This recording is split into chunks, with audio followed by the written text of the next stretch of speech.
La marginea Sibiului, în Schellimber, o locuință cu o arhitectură clară, dominată de orizontalitate și transparență, devine un exemplu de echilibru între betonul aparent și suprafețele vitrate continue.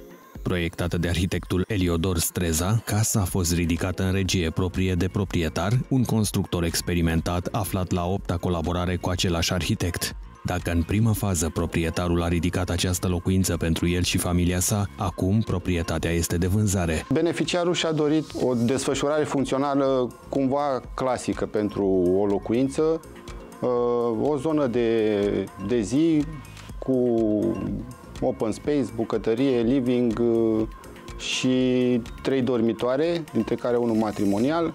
Registrele orizontale ale casei au venit cumva în urma formei terenului. Terenul are o formă alungită și are o poziționare favorabilă, fiind amplasat la colțul a 2 străzi și în același timp e orientat spre sud.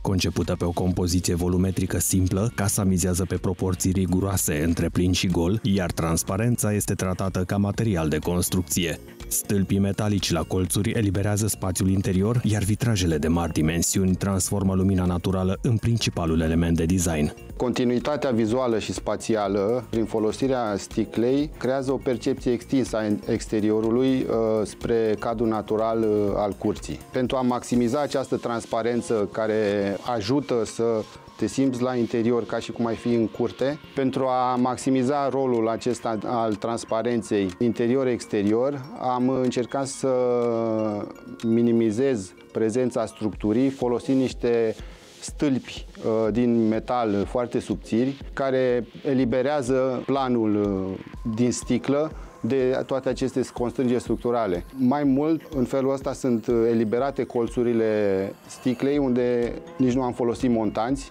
Sticla se îmbină pe colț, creând o mai mare percepție vizuală spre exterior.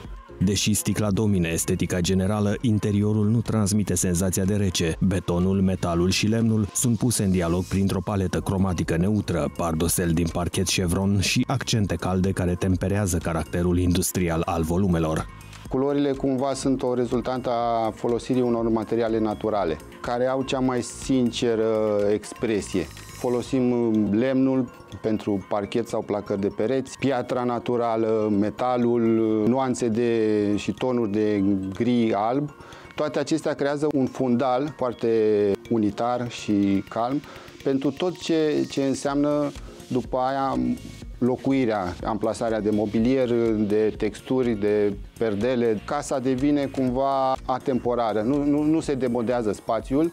În spatele simplității aparente se află o selecție atentă de finisaje, mobilier realizat la comandă, materiale durabile și detalii tehnice precise. Rezultatul este o atmosferă coerentă în care lumina, textura și proporția devin parte din arhitectura locuirii. Utilizarea sticlei nu se oprește doar la nivelul fațadei. Maximizând utilizarea pe aceste registre ale casei, am folosit sticla chiar și în unele spații care în mod tradițional nu folosești sticla atât de mult. Am folosit la băi, pereții exteriori sunt pereți complet din sticlă, inclusiv la interior, la baia matrimonială, este în întregime din sticlă. Se pot folosi sticle care pot să devină mate, se pot folosi tot felul de brisoleiuri sau jaluzele care să creeze acea intimitate când ai nevoie. Este spectaculos să stai într-o baie în care e inundată de lumina naturală și